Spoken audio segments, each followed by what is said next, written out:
174페이지 계약법을입니다. 공부할 때도 민법 총칙과 계약법 공부하고 그다음에 계약법에 이어서 임대차와 연결된 주택임대차보호법, 상가건물임대차보호법을 공부하고 그다음에 물권법 공부하고 나머지 민특법 이런 식으로 공부하는 게 내용면에서 유사성이 있기 때문에 조금 수월합니다. 그렇게 공부하시고 민법 정리할 때 그렇게 하시면 됩니다. 지난 시간까지 민법 총칙과 관련된 판례들을 살펴봤고요. 이번 시간에 이제 계약법과 관련된 판례를 살펴볼 텐데요. 계약법도 계약법은 이제 계약 총론과 강론으로 나눠져 있죠. 먼저 계약 총론 부분은 내용들이 계약의 의가 있고요. 계약법의 특징이 있었죠. 뭐가 있었어요? 계약 자유원칙이 있었죠.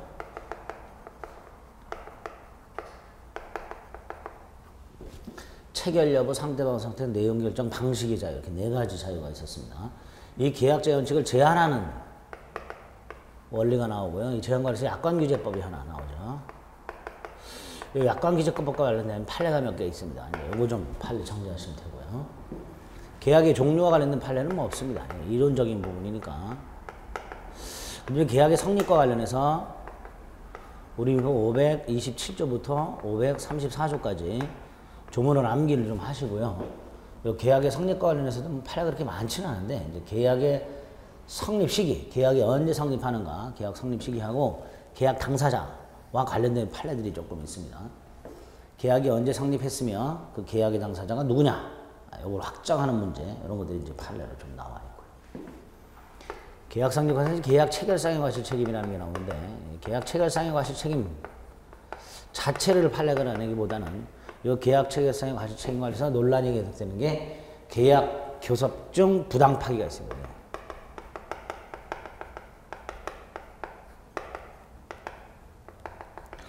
부당한 계약 체결 거부가 있죠. 요거와 관련된 판례가 조금 쌓여 있습니다. 그거 하나 확인하시면 되고요.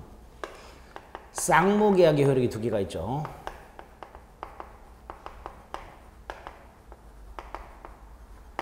동시 이행한 명분하고 위헌부당.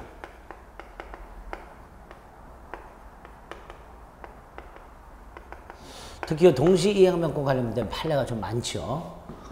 동시 이행 관계가 인정되냐 안 되냐와 관련해서 요건과 관련된 판례들 하고요. 그 다음에 이게 동시 이행 관계냐 아니냐 이들 판례들 그런 것들 정리하시면 위헌부당은 뭐 판례가 그렇게 많지 않습니다.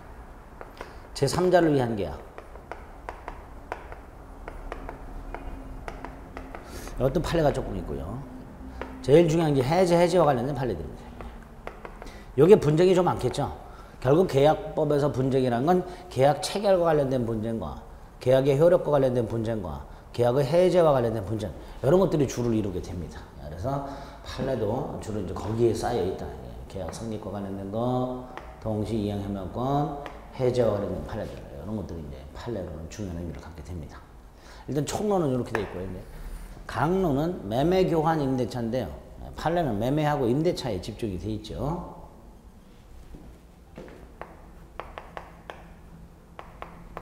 교환은 별거 없고요. 매매와 관련해서는 일단 매매 예약하고 계약금이 있습니다. 이 계약금 판례가 좀 많이 쌓여 있고요. 매매 계약의 효력과는 담보 책임이라는 게 나오는데 담보 책임은 판례가 그렇게 많지는 않은데요. 담보 책임 요건과 관련된 판례들을 좀 정리하시면 됩니다. 환매가 있죠. 환매 뭐 크게 판례가 문제되는 건 없고요. 이런 식으로 매매는 보통 내용이 나오게 됩니다. 그리고 교환은 별것 없고요. 임대차가 여기에 또 판례가 좀 많지요. 임대차와 관해서는 일단 임차권,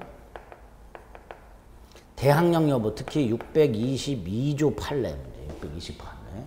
그다음 임대차 계약의 효력과라서 임대인의 수선 의무 판례, 임차인의 권리, 비용 상환 청구권, 부속물 매수 청구권, 지상물 매수 청구권. 이 지상물 매수 청구권 판례가 좀 많이 쌓여 있습니다. 그 다음에 임차권 양도와 목적물 전대.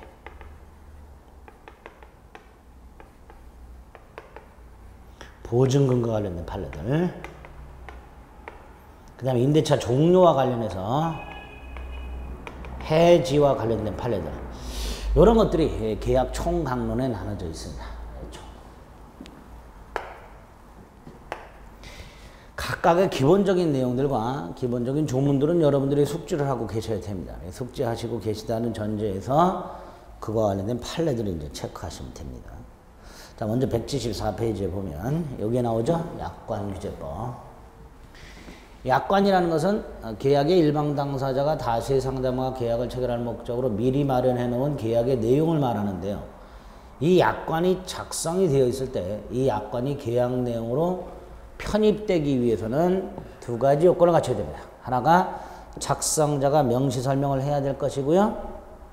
두 번째로 약관이 불공정해서는 안 됩니다. 이렇게 두 가지 요건을 갖췄을 때 약관은 계약 내용이 편입이 됩니다. 이럴 때 당연히 명시 설명 의무를 이행했냐 안 했냐 요거와 관련된 판례들과 불공정하냐 아니냐와 관련된 판례들 이런 것들이 집중이 되어 있겠죠.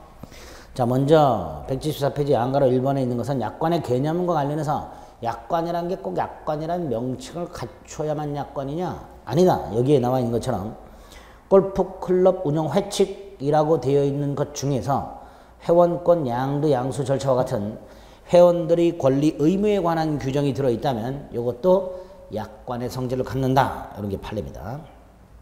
그러면 양가로 2번 약관이란 건요. 각과 의 계약을 체결할 때 약관을 통해서 계약을 체결할 텐데요. 이 약관이 계약령에 들어갔는가 이게 편입이고요. 그 내용이 불공정한가의 문제 이렇게 되어 있는데 특히 불공정 여부를 판단하려면 이 약관을 해석을 해야 돼요.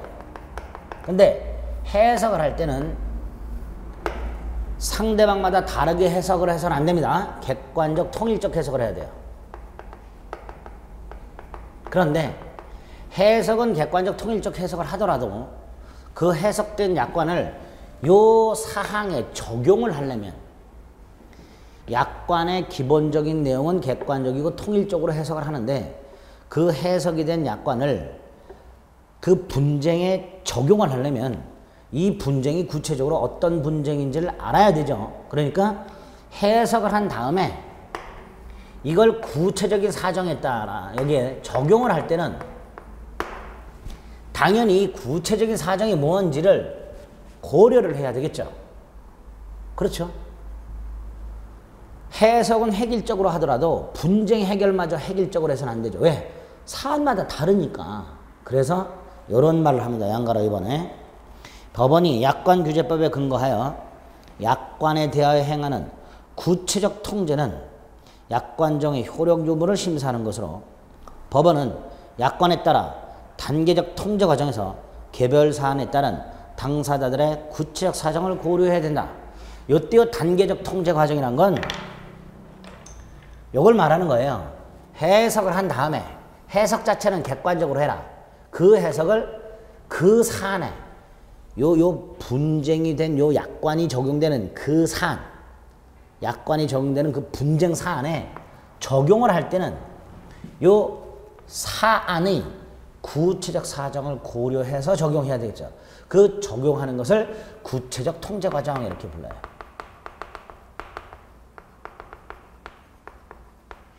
그래서 머릿속으로 정리해서 외우면 됩니다. 해석은 객관적 통일적으로, 구체적 통제 과정에서는 구체적 사정을 고려.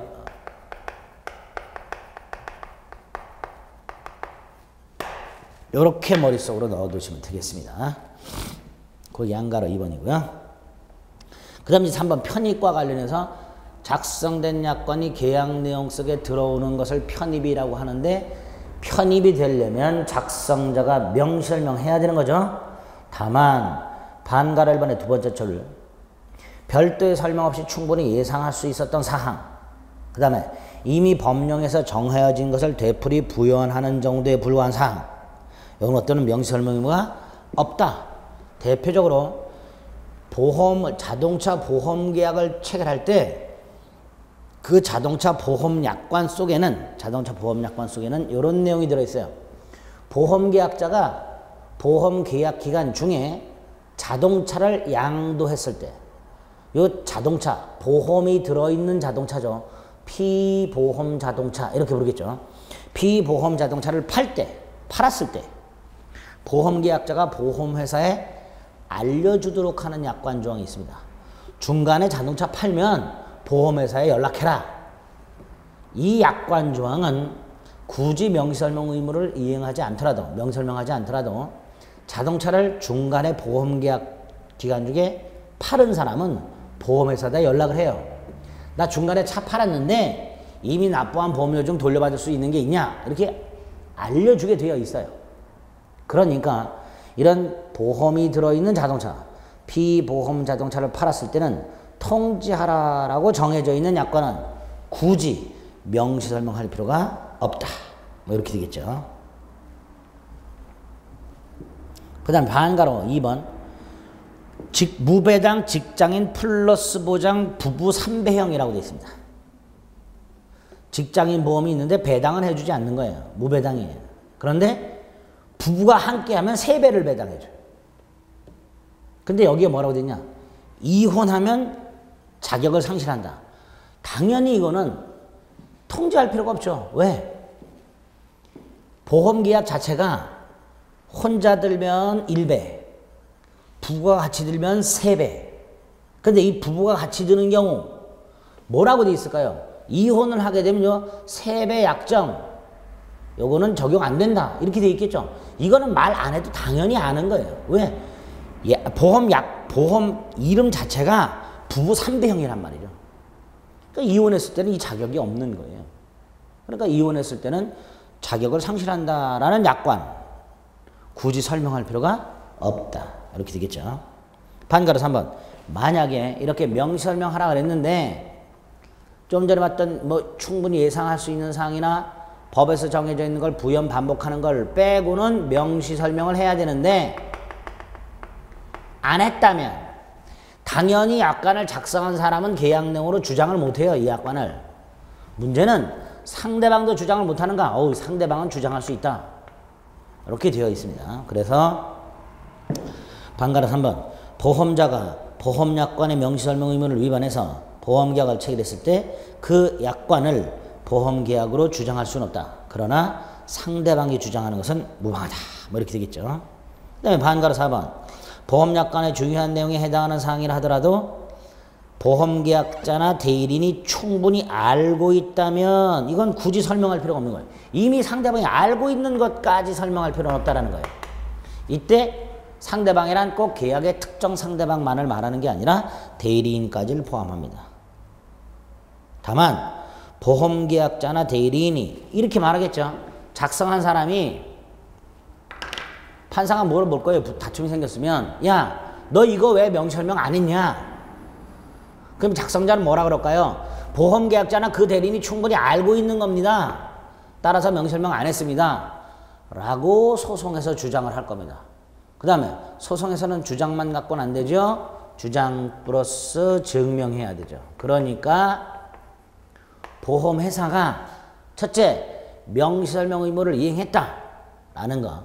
두 번째 명시설명 의무를 이행할 필요가 없다. 왜? 상대방이 알고 있기 때문에. 그럼 그 알고 있었다는 것도 보험계약자가 증명하라 이렇게 되겠죠. 그래서 보험계약자나 그 대리인이 약관 내용을 충분히 잘 알고 있기 때문에 명시설명하지 않았습니다.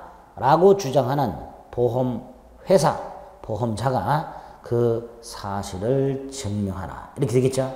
그래서 기출지문 중에도 설명 의무가 있는 약관 내용이 설명이 되었다는 점은 그 약관 내용이 설명이 돼서 계약 내용이 됐다라고 주장하는 자가 증명해야죠. 이건 계약 내용이 되었습니다. 판사가 물어볼 거예요. 왜? 설명했거든요. 그래? 그럼 설명했다는 걸 증명해. 이렇게 되겠죠. 그래서 설명 의무를 이행했다는 것을 약관 내용을 계약 내용으로 주장하는 자가 증명해야 될 겁니다.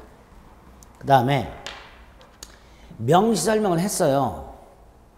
약관 조항을 명시 설명을 했어요. 그럼 이건 계약 내용이 되겠죠. 근데 상대방이 개별 약정을 요구해요. 그럼 당연히 이 명시 설명한 약관과 개별 약정이 충돌을 할 것이고 개별 약정을 우선하게 됩니다. 두 번째로 이 개별 약정은 더 이상 약관이 아니죠. 그러니까 이 개별 약정은 약관규제법의 적용을 받지 않는다. 이렇게 얘기하게 될 거예요. 문제는 상대방이 개별 약정을 했는데 보험회사가 아니 너만 특별 대우 해줄 수는 없다. 개별 약정 못 해주겠다. 그래서 보험회사하고 상대방하고 실랑이를 벌였어요. 보험회사 너만 특별 대우 해줄 수는 없다. 아니 나만 좀 특별 대우 해달라. 서로 실랑이를 하다가 상대방이 물러섰습니다. 알았다. 나 처리하겠다. 이걸로 가자 그냥. 이때 요 명실명한 요 약관, 요거는 더 이상 약관규제법의 적용을 받지 않는 개별약정에 해당한다라는 게 우리 판례의 태도입니다. 요거 조심하셔야 됩니다. 그 양가라 4번에 있는 밑줄 그어져 있는가 이거 반드시 기억하셔야 될 판례입니다. 상대방과 특정 조항에 관해서 개별적인 교섭을 거침으로써 상대방이 그 약관 조항에 대해서 자신의 이익을 조정할 기회를 가졌다면 그 약관 조항은 더 이상 약관규제법의 적용을 받지 않는 개별 약정이 된다. 그거 꼭 기억하세요. 양가 여러분의 약관의 구성력이란 건 약관을 지켜야 한다는 건데 이거 왜 지켜야 돼요? 약관은 법 규범이 아닙니다. 당사자가 약관을 계약 내용 속에 포함하기로 합의했기 때문에 약관은 구성력을 갖습니다. 그 반가로 1번도 꼭 기억하셔야 될 판례입니다. 그 다음 반가로 2번은 약관규제법 시행 전 보통보험약관에서 보험계약이 체결됐는데 그 계약서에는 보통보험약관을 포함시킨 계약서가 작성이 됐어요. 이럴 때는 약관도 구성력을 갖는다. 이렇게 얘기합니다. 6번 해석할 때는 객관적 획일적으로 해석하라 그랬죠? 해석 자체는 객관적 획일적으로 해석을 해요. 그러나 해석한 걸 적용하는 과정, 구체적 통제 과정에서는 구체적 사정을 고려하라. 그래서 그 양가로 6번의 반가로 1번 판례와 174페이지 양가로 2번 판례를 꼭 구별해서 기억하셔야 됩니다. 다음 페이지 반가로 2번 판례인데 반가로 2번 판례는 공제조합이 보상하는 금액은 공제가액 금액을 한도로 합니다라는 공제약관이 있고요. 이때 이 공제약관이 공제사고 한 건당 보상 금액은 공제가액 금액을 한도로 한다는 취지를 명시하지 않고 있기 때문에 약관의 뜻이 불분명한 거예요. 약관의 뜻이 불분명하다면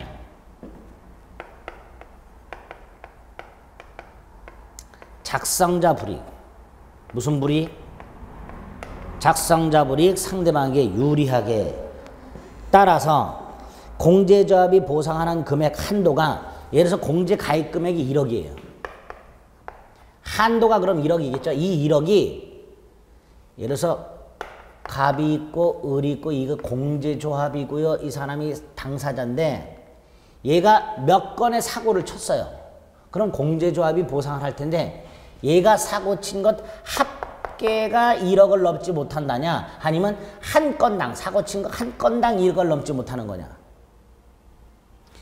을의 입장에서는 어떻게 해석하는 게 유리해요? 한 건당 1억을 넘지 못한다. 이렇게 해석하는 게 유리하죠.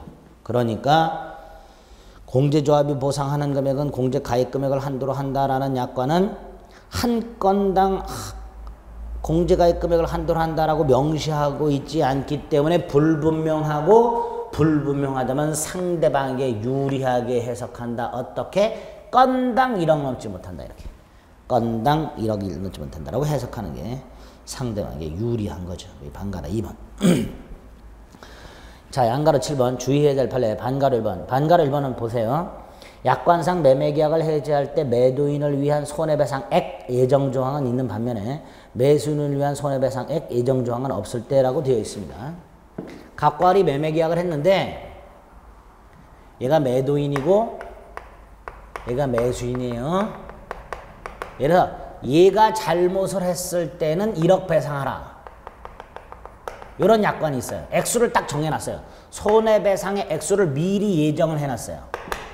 매수인이 잘못을 했을 때는 매수인은 매도인에게 1억을 배상하라 라는 조항이 있지만 매도인이 잘못했을 때는 얼마를 배상하라 라는 조항이 없는 약관이에요. 이 약관은. 매수인의 채무 불이행이 있을 때 매수인이 매도인에게 얼마를 보상하라라는 손해배상액 예정 조항은 있는 반면에 매도인이 잘못했을 때 매도인이 매수인에게 얼마를 배상하라라는 손해배상액 예정 조항은 없는 이런 약관이 무효냐 우리 판례 무효 아니다. 이유는 만약에 얘가 잘못을 했을 때는 을은 실제 손해배상 청구하면 돼요. 이 약관 조항은 갑이 위반을 했을 때 얼마를 배상하라라는 조항이 없는 거지 갑이 위반했을 때 배상하지 마라 이런 의미는 아니에요. 이 약관 조항은. 따라서 무효가 아니다. 그래서 매도인 한쪽만을 위한 손해배상액의 예정조항이 있다 하더라도 즉 매수인을 위한 손해배상액 예정조항이 없는 약관이라 하더라도 무효가 되는 것은 아니다. 그 다음에 반가로 1번 분양계약서에 수분양자의 분양대금 납입 지체에 따르는 지연손해 납부 책임만을 규정하고 분양자가 분양 의무를 이행 지체했을 때는 아무런 규정이 없다.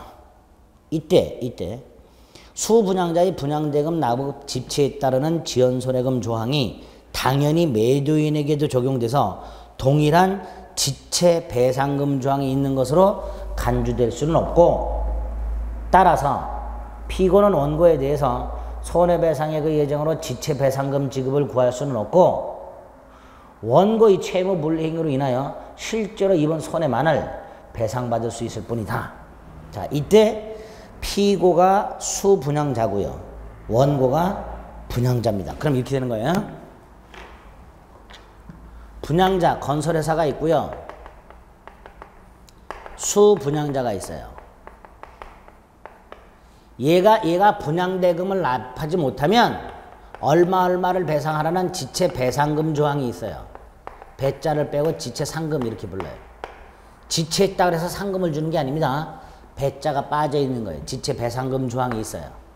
그런데 얘가 분양 의무를 지체했을 때는 얼마를 배상하라라는 지체 배상금 조항이 없어요. 요 위에 거하고 똑같은 거예요. 분양자가 갑이고 수분양자가 을인데 을이 의무를 위반했을 때는 얼마를 배상하라라는 손해배상액의 예정 조항이 있는 반면에 갑이 의무를 위반했을 때는 얼마를 배상하라라는 배상금 조항은 없는 거예요. 이럴 때 얘가 위반했을 때 얼마를 배상하라는 이거를 여기에 적용을 할 수는 없는 거예요. 따라서 얘가 만약에 의무를 위반했을 때 갑이 의무를 위반했을 때 을이 갑한테 야 내가 의무를 위반하면 이만큼 배상하기로 했으니까 네가 의무를 위반했을 때 똑같이 배상해라 이렇게 청구할 수는 없고 을이 갑한테 실제 손해만을 청구해라. 요런 판례입니다. 이 약정 자체도 위에 거하고 똑같은 거예요. 무효가 되는 건 아닙니다. 무효가 되는 건 아니고 을이 위반했을 때 얼마를 배상하라라는 이 약관을 갑이 위반했을 때 적용할 수는 없다. 왜? 갑이 위반했을 때 얼마를 배상하라는 조항은 없더란 말이에요. 그럼 얘는 어떻게 해야 될까? 갑이 위반했을 때 을은 갑에 대해서 야 내가 위반했을 때는 이만큼 배상하라고 돼 있으니까 너도 똑같이 배상해 라고 청구할 수는 없고 을은 실제 손해만을 청구할 수 있을 뿐이다. 이렇게 해석을 하는 겁니다. 그게 반가로 2번입니다. 반가로 3번 입주지연 지체상금 산정 대상에서 계약금을 제외한 지체상금 조항이라고 되어 있습니다. 요건 이런 거죠. 갑이 분양자고요. 을이 수분양자인데 얘가 예를 들어서 분양을 입주를 2015년 4월 20일 날 시키기로 했어요. 그럼 얘는 2015년 4월 20일부터 이사를 가면 돼요. 근데 공사가 완성이 안 돼가지고 4월 20일 날 입주를 못 시켰어요. 이럴 때 갑이 입주를 못 시킨 날짜에 따라서 지체된 배상금을 지급하기로 약속을 했는데 이 지체된 배상금은 보통 어떻게 정하냐면 분양대금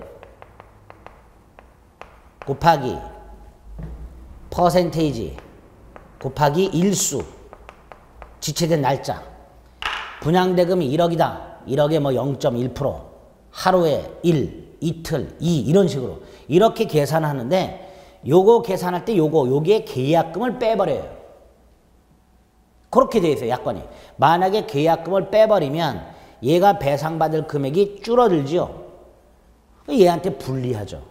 불리하니까 무효. 이렇게 되죠. 그게 반가로 3번. 반가로 4번은 택배회사, 예컨대 뭐 CJ 택배 같이 굴지의 택배회사가 있고요. 지역마다 위탁 영업을 하는 위탁 영업소가 있어요. 그리고 이 위탁 영업소는 택배 물건당 얼마씩 수수료를 받아요. 그런데 이 택배 회사하고 위탁 영업소 사이에 위탁 계약을 체결할 때 그 수수료율을 택배 회사가 일방적으로 조정할 수 있다라는 약관 조항이 있었어요. 무효겠죠. 반가로 4번 택배 회사와 택배 영업소 운영자 사이에 위탁 영업소 계약을 할 때 약관이 있는데 그 약관에 운송 수수료율을 택배 회사가 조정할 수 있다. 누가 조정할 수 있다? 택배 회사가 이 율을 조정할 수 있다. 이렇게 되어 있어요. 그럼 얘한테 불리하죠. 불리하니까 무효. 반가로 5번은 됐고요. 반가로 6번 신용카드 회원 약관에 비밀번호가 회원에게서 타인에게 유출되어 발생하는 모든 책임은 회원에게 귀속된다라고 되어 있을 때 이 약관을 회원의 귀책 사유가 없는 경우, 예컨대 해킹 등을 통해서 비밀번호가 유출됐다. 회원이 알려준 게 아니라 해킹 등을 통해서 뭐 신용카드 회사가 해킹이 돼가지고 비밀번호가 유출됐다. 이렇게 귀책 사유가 없이 유출된 것까지를 포함하는 걸로 해석을 하면 무효가 된다는 거죠. 회원 잘못이 없는 경우에는 회원에게 덤태기 씌워서는 안 되겠죠. 따라서 반가로 6번 이 약관을 회원에게 고의나 과실이 없는 경우에도 손해를 회원이 부담한다라고 해석하는 것은 안 된다. 그건 무효가 된다. 이렇게 되겠죠. 그런 것들 기억하시고. 오른쪽 8번 사업자가 정당한 이유 없이 상당한 이유 없이 지가 부담해야 될 위험을 고객에게 떠넘기는 것, 이것도 당연히 무효다. 이렇게 되겠죠. 무효다. 그래서 판례를 보면 종합통장 자동대출 방식의 대출이라고 되어 있죠. 종합통장 자동대출 방식의 대출이란 마이너스 통장을 말하는 거예요. 갑은행과 이 마이너스 통장 계약을 체결하면서 신용보증회사에서 보증서를 발급을 했습니다. 신용보증관계, 신용보증이 있어요. 신용보증기관이 보증서를 발급을 했단 말이에요. 근데 여기에 뭐라고 되어 있냐면 신용보증서 발급일로부터 60일 이내 최초 건별 대출 실행을 요구하고 있다. 을이 신용보증기금과 보증서를 발급받는 계약을 할 때 이 약관에 뭐라고 되어 있냐면 얘가 보증서 발급일로부터 60일 이내에 최초 대출을 받아야만 이 보증계약은 효력이 생긴다. 요 딱으로 되어 있는 거예요. 그럼 얘는 마이너스 통장을 만들어 놓고 당장 쓸 돈이 없어도 60일 이내 통장에서 마이너스로 단돈 한 푼이라도 빼내야 되는 거예요. 그래야 이 보증계약이 성립하는 거예요. 그럼 얘한테 불리하죠. 신용보증서 발급일로부터 60일 내에 돈을 찾아 쓸 일이 없다면 굳이 이자까지 주면서 마이너스 통장에서 돈을 뺄 이유가 없는 건데 여기에서는 보증서 발급일로부터 60일 이내에 최초 건에 써야 된다. 그래야 보증계약이 성립. 요따구 약관이 있단 말이죠. 그러면 그건 무효다. 이런 뜻이겠죠. 그런 것들을 기억을 해주시면 되겠습니다. 이렇게 약관규제법과 관련해서는 약관규제법 해석과 관련된 판례들 정리하시고 그 다음에 유무효와 관련된 판례들 중에서 지금 체크했던 것들 특히 7번의 반가로 1번이라든가 반가로 4번이라든가 오른쪽 반가로 8번이라든가 이런 것들을 좀 기억을 해주시면 되겠습니다. 자, 두 번째로 이제 계약의 성립과 관련된 판례가 나온다 그랬어요. 계약의 성립이란 청약과 승낙의 의사합치로 계약이 체결되는 걸 말합니다. 자, 이때 계약의 성립은 법률행위 성립이고요. 법률행위 성립이 되었을 때 유무효의 문제를 판단할 때 목적의 확정성이라는 게 있었죠. 우리 민법 총칙에서 목적의 확정성을 어떻게 공부했죠? 법률행위, 계약 성립 당시 목적이 반드시 확정되어 있을 필요는 없고 확정할 수 있는 기준과 방법이 마련되면 족하다 그랬죠. 그게 양가 1번에 또 나와요. 매매 목적물과 대금은 매매 계약을 체결할 당시에 반드시 구체적으로 확정되어야 하는 것은 아니고 장차 이행기까지 확정할 수 있는 방법과 기준이 마련되어 있으면 족하다. 이렇게 되겠죠. 이렇게 판례 하나 일단 계약 성립과 목적의 확정성과 관련된 판례 하나 확인하시고 그 다음 이제 계약 당사자 문제가 나온다 그랬어요. 2번의 반가를 봐니 전형적인 계약 당사자가 누구냐를 찾는 문제인데요. 을이 병과 계약을 하는데 계약서에 갑병이라고 썼어요. 계약을 하는 행위자하고 계약서에 써있는 명의인이 다른 경우 이렇게 계약을 체결하는 행위자와 명의인이 다를 때 행위자가 계약 당사자인지 명의인이 계약 당사자인지를 정해야 됩니다. 왜? 행위자가 만약에 계약 당사자라면 을이 계약 당사자라면 을은 갑의 이름을 도용했는지가 문제가 되고요.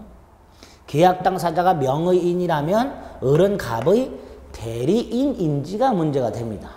그러니까 얘가 명의를 도용한 건지 갑의 대리인인지를 판단하려면 계약 당사자가 갑인지 을인지를 판단을 해야 돼요. 그 판단 기준이 우리 대법원이 이렇게 말을 합니다. 원칙이 행위자와 상대방의 의사가 일치하는가? 일치하면 일치한 대로. 일치하면 뭐? 일치한 대로. 일치하지 않으면 상대방 입장에서 요렇게 해석하는 게 어렵다. 요거 일단 머릿속에 박으셔야 돼요. 잘 나오는 거니까. 그래서 반가로 1번 머릿속에 넣으셔야 되고요. 행위자와 상대방의 의사가 일치하면 일치한 대로, 일치하자면 상대방 입장에서 계약 당사자를 확정해야 할 것이다. 그래서 반가로 2번에 보면 일방 당사자가 대리인을 통해서 계약을 체결하는데 계약의 상대방 을이 얘가 상대방 병이 뭐라고 생각하고 있느냐? 을을 통하여 갑과 계약을 체결한다라고 생각을 하고 그게 일치해. 병의 입장에서 을을 통하여 갑과 계약을 한다라고 생각하고 있으니까 을은 갑의 대리인이다라고 생각하고 있는 거죠. 거기에 대해서 생각이 일치하고 있어요. 일치하면 일치한 대로 계약 당사자는 갑이다 이렇게 되겠죠. 그래서 계약의 상대방이 대리인 을을 통해서 본인 갑과 계약을 체결하는데 의사가 일치하였다면 갑병이 계약 당사자다. 갑병이 계약 당사자다. 그리고 을은 대리인이다. 이렇게 확정을 짓고 그 다음에 을에게 대리권이 있냐 없냐를 따지는 거예요. 그러니까 얘한테 대리권이 있냐 없냐를 따지는 건 갑으로 확정을 짓고 난 다음에 문제니까 갑으로 확정을 지을 때는 얘한테 대리권이 있냐 없냐를 따질 필요가 없겠죠. 그래서 대리권의 존부와 관계없이 상대방 병과 본인 갑이 계약의 당사자다. 이렇게 되겠죠. 그게 밑에 판례예요. 기출됐던 지문이고요. 갑이 대리인 을을 통해서 계약을 체결하는 경우에 상대방 병이 을을 통하여 갑과 계약을 체결하는데 의사가 일치했다면 을의 대리권이 있냐 없냐를 따질 필요 없이 갑과 병이 계약 당사자가 된다. 그 다음에 3번하고 4번은 예금계약의 당사자가 누구냐의 문제예요. 우리 판례 무조건 실명 확인한 을이 예금계약의 당사자다. 그래서 확인 지문을 보면 갑이 배우자인 을을 대리해서 은행과 을의 실명 확인을 거쳐 을 명의로 예금계약을 체결할 때 금융기관이 자금을 출연한 사람, 돈주인이 갑이라는 사실을 설령 알고 있었다 하더라도 예금계약의 당사자는 갑이 아니고 을이다. 이렇게 되겠죠. 4번도 마찬가지예요. 갑이 자금을 출연해서 금융기관과 을의 실명 확인 절차를 거쳐서 을 명의의 예금계약을 체결하면서 자신만이 예금 인출을 하게 해달라고 요청했고 금융기관 직원이 이에 응하여 예금 관련 전산 시스템에 갑이 예금 인출 예정이라고 입력했고 동석한 을도 이의를 제기하지 않았어요. 그렇다 하더라도 누가 실명 확인했어요? 을. 그러니까 을이 예금계약의 당사자다. 그래서 금융기관과 갑 간에 예금명의자 을이 아닌 출연자 갑을 예금계약의 당사자로 하는 명시적인 의사합치가 있었다고 판단할 수는 없고 따라서 갑을 예금계약의 당사자로 볼 수는 없고 실명 확인한 누가 을이 예금계약의 당사자다. 이렇게 되겠죠. 양가로 4번 계약이 성립하기 위해서는 양당사자의 의사가 합치해야 되겠죠. 그러려면 첫 번째, 두 번째 줄 당사자 의사 표시에 나타나 있는 사항에 관해서도 모두 일치해야 돼요. 그 다음에 계약 내용의 중요한 점 또는 계약의 객관적 요소. 일단 갑과 을이 계약을 하면서 의사를 표시했어요. 이 의사 표시에 나타나 있는 사항은 일단 전부 일치를 해야 돼요. 두 번째, 중요한 점 또는 객관적 요소가 아닌 것들은 원칙이 일치할 필요가 없습니다. 일치할 필요가 없는데 예외가 있어요. 예를 들어서 갑이 대금을 요구를 할 때 5만 원권으로 요구해요. 5만 원권. 이때 매수인 을이 대금을 지급할 때 통장으로 쏘든 수표로 주든 5만 원권으로 주든 만 원권으로 주든 그건 계약의 중요한 점이나 객관적 요소는 아니에요. 따라서 원래는 돈을 줄 때 통장으로 쏠지 자기합 수표로 줄지 현금 5만 원짜리로 줄지 만 원짜리로 줄지 이건 일치하지 않아도 돼요. 않아도 되는데 갑이 굳이 나는 꼭 5만 원권으로 받아야 되겠다 라고 했다면 이때는 일치해야 돼요. 이때는. 그게 요겁니다. 읽어보겠습니다. 계약 내용의 중요한 점이나 객관적 요소는 아니지만 당사자가 중대한 의의를 두고 계약 성립 요건으로 할 의사를 표시했다. 갑이 나는 무조건 5만 원짜리로 주는 사람하고만 계약을 할 것이다. 통장으로 쏴서도 안 되고 자기합 수표도 안 된다. 라고 못을 박았다면 이에 대해서도 의사합치가 있어야 계약이 성립할 것이다. 이렇게 보겠다는 거예요. 그게 양가로 4번입니다. 그 다음에 이제 5번에 있는 것들은 많이 봤던 것들이죠. 청약은 구체적 확정적 의사 표시한다. 상가나 아파트의 분양 광고는 청약의 유인에 불과하다. 반가로 3번 좀 조심하세요. 청약은 527조에 의하면 철회하지 못하도록 되어 있습니다. 다만 전제가 상대방에게 도달. 527조의 뜻은 의사표시가 상대방한테 도달하면 철회하지 못한다 이런 뜻이에요. 자, 이게 원칙인데요. 근로자 갑이 회사에 명예퇴직을 신청합니다. 이때 이 명예퇴직 신청은요. 근로계약을 일방적으로 해지하는 것이 아니라 근로자가 회사에 대해서 근로계약을 합의 해지하기 위해서 청약을 한 걸로 보고요. 우리 판례가. 명예퇴직 신청은 근로계약 합의 해지 청약으로 보고요. 두 번째로 이 퇴직 신청서가 회사에 도달을 했다 하더라도 회사가 이에 대해서 승낙하기 전이라면 갑은 철회할 수 있다 라고 판결을 한 바가 있습니다. 요거 외우셔야 돼요. 원래 청약이 됐든 뭐가 됐든 상대방 있는 의사표시는 상대방한테 도달하면 철회를 못합니다. 원칙이에요. 그런데 예외적으로 근로자의 명예퇴직 신청과 같은 근로계약 합의 해지 청약의 의사표시는 상대방 회사에 설령 도달을 했다 하더라도 회사가 승낙을 하여 합의 해지가 되기 전까지는 철회할 수 있다라는 판례가 있다는 거 따로 좀 꼭 기억해 주셔야 됩니다. 반가로 4번은 청약을 수령한 사람은 승낙 의무가 없다라는 거고요.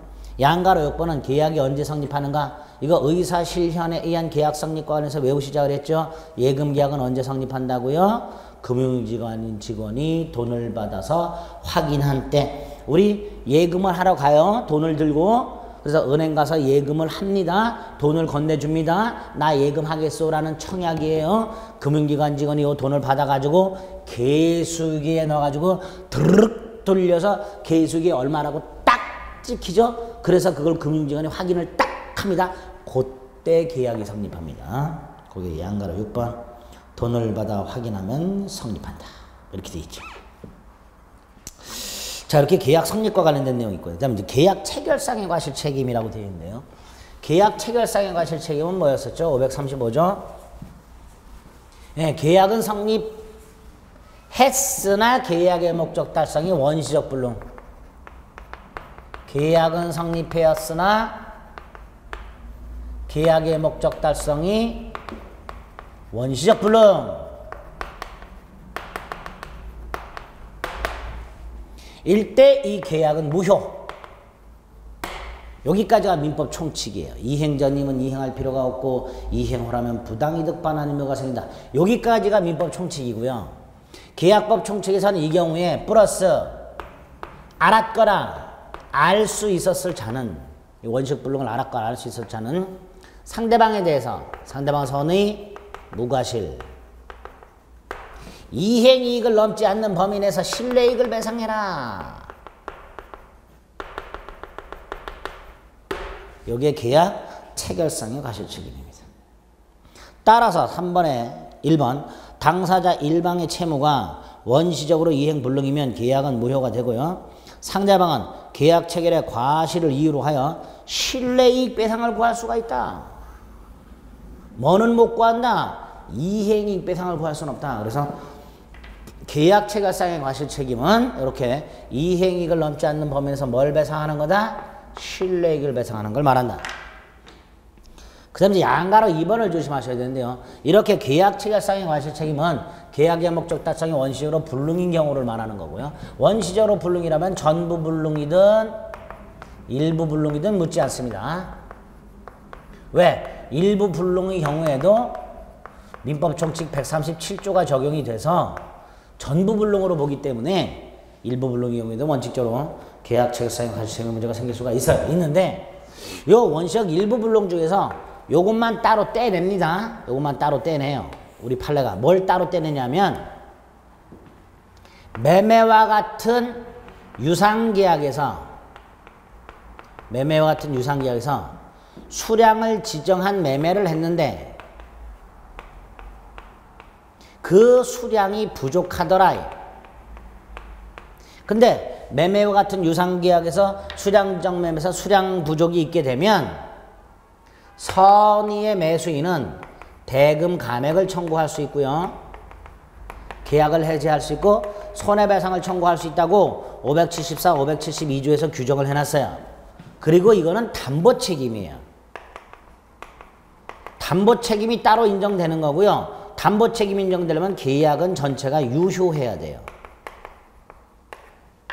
그럼 당연히 매매와 같은 유상계약을 체할 때 수량 지정 매매인데 수량이 부족한 것은 처음부터 일부가 불능인 상황인데 요 경우만은 담보 책임이란 제도를 통해서 대금 감액 따위를 청구할 수 있으니까 계약 체결상의 과실 책임이나 137조를 전제로 하는 부당이득 반환 청구 따위는 할 수가 없다. 이렇게 되겠죠. 그게 2번 판례예요.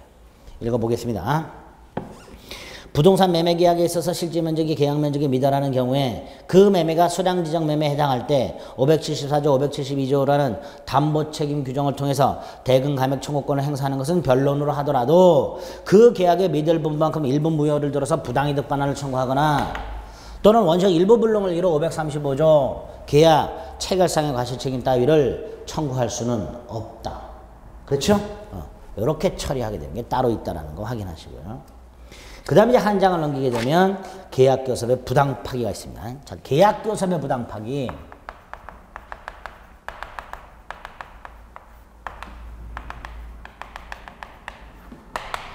계약을 교섭하다가 계약 자유원칙이 있기 때문에 계약 체결 얼마든지 거부할 수 있어요.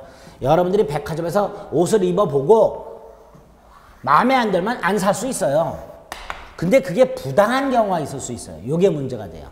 바지를 사러 백화점에 간 사람이 바지를 입어보는데 기장이 길어요. 그럼 밑단을 접어서 입어보면 되죠. 접어서 입어봤는데 마음에 안 들어. 그럼 안 사면 그만이에요. 그런데 바지를 입어보는 사람이 직원한테 이렇게 말을 해요. 밑단을 잘라가지고 박음질까지 좀 해와봐라. 입어보겠다. 만약에 갑이 직원에게 밑단까지 잘라가지고 박음질까지 해오라고 말을 했다면 을은 아 갑이 이 바지를 사려나 보다라고 믿게 돼요. 얘가 계약 체결을 신뢰하게 돼요. 갑이 그렇게 믿게 만들었어요. 그래서 을이 얼른 가서 밑단을 잘라가지고 박음질까지 해왔어요. 자 갑이 입어봅니다. 근데 갑이 입어보더니 마음에 별로 안 드네. 정당한 이유 없이 계약 체결을 거부해요. 정당한 이유 없이. 이게 부당거부입니다. 계약을 교섭하다가 얼마든지 안 살 수 있어요. 안 살 수 있는데 그게 부당할 때 문제가 생겨. 그 부당이라는 것은 어느 한쪽이 상대방에게 계약을 체결할 것이라는 믿음을 부여했음에도 불구하고 정당한 이유 없이 또는 상당한 이유 없이 계약 체결을 거부하는 게 부당 파기가 됩니다. 자, 이때 우리 대법원 첫째, 계약자의 원칙이기 때문에 계약 체결을 강요할 수는 없어요. 갑은 바지 안 사도 돼요. 안 사도 되지만 을한테 발생한 손해를 배상했는데 그게 불법행위 손해배상입니다. 계약 체결상에 가서 셈이 아니라 불법행위 손해를 배상해라. 그 배상의 구체적인 내용은 요 신뢰와 인과관계 있는 손해예요.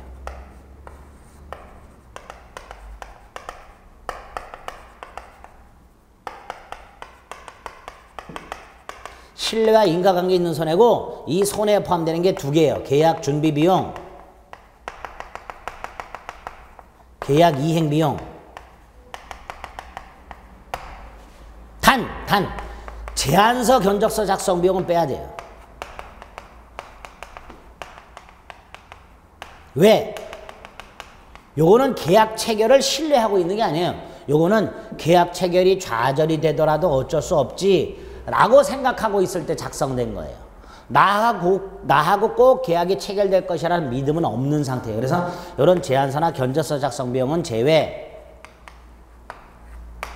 그 다음에 정신적 손해배상 따로 청구할 수 있다. 이게 판례예요. 그래서 이렇게 딱 머릿속에 넣으셔야 돼요. 그게 계약교섭의 부당파기가 되는 겁니다. 양가로 1번 어느 한쪽이 교섭 단계에서 계약이 확실하게 체결될 것이라는 신뢰를 보여서 상대방이 거기에 따라 행동했음에도 불구하고 상당한 이유 없이 계약 체결을 거부했다면 불법행위를 구성한다.